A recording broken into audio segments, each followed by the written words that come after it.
HPC en anglais High Performance Computing, c'est tout ce qui est lié donc, au calcul intensif.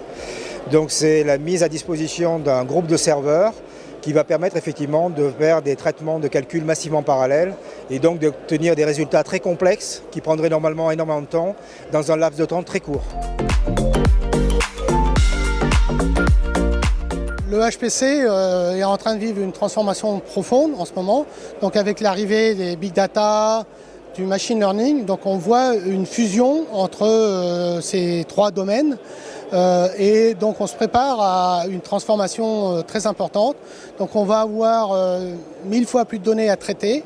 Et donc les infrastructures classiques, telles que celles qu'on a actuellement, sont incapables de répondre aux challenges.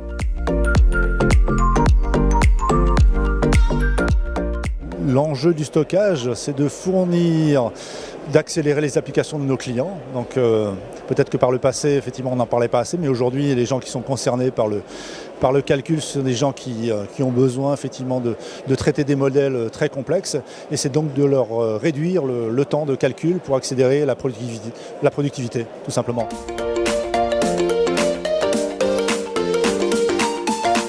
La connectivité peut être le goulot d'étranglement. Donc maintenant, on a des processeurs de plus en plus rapides. On a des baies de stockage aussi de plus en plus rapides avec des disques NVMe. Donc souvent maintenant, c'est le réseau qui devient le goulot d'étranglement. Donc ce qui est important, c'est d'avoir un réseau plus performant. Et donc la prochaine génération, nous l'avons déjà annoncé, sera du 400 gigabits par seconde.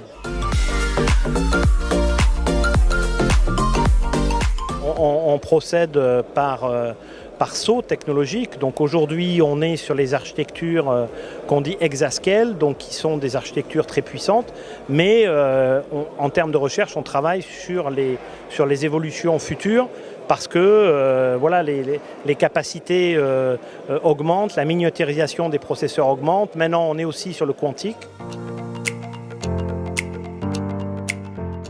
Il y a deux axes. Il y en a une, c'est la montée à l'échelle. On voudrait plus facilement travailler sur des données plus grosses et donc avec des machines plus grosses. Et l'autre, c'est la facilité d'intégration des données parce que les gens perdent beaucoup de temps pour intégrer les données. Nous sommes déjà en train de mettre en place un moteur de recommandation donc, qui va utiliser les prédictions qui ont été générées afin de fournir des recommandations pour les départements marketing et opérationnels qui puissent utiliser ça directement sans avoir absolument besoin de coder quoi que ce soit ou de mettre le nez dans les données. Ça va être une recommandation activable directement par l'opérationnel. Alors en fait, ça touche tous les domaines, que ce soit la physique, l'astrophysique, les mathématiques, le climat, tous les domaines de la science, la médecine. Dès l'instant qu'on a besoin de faire de la simulation, qu'on n'est plus capable de faire au niveau de l'expérimentation parce que ça coûterait trop cher ou juste on n'est pas capable de faire. Donc ça passe par nos supercalculateurs. Donc l'ensemble du monde de la simulation, que ce soit académique ou même industriel. On a des grands industriels qui travaillent avec nous.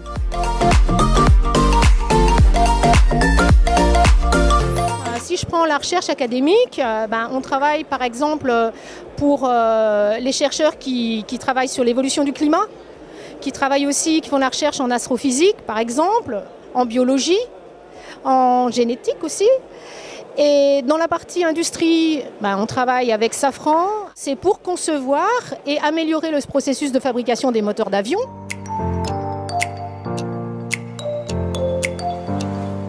Il faut bien se rappeler que c'est comme la Formule 1 pour les voitures, une grande partie des technologies qui sont développées pour le très haut de gamme, finalement, va bénéficier assez rapidement après à tout le monde. Et on le voit bien, aujourd'hui, il y a énormément de machines qui sont utilisées dans l'industrie pour faire de la simulation.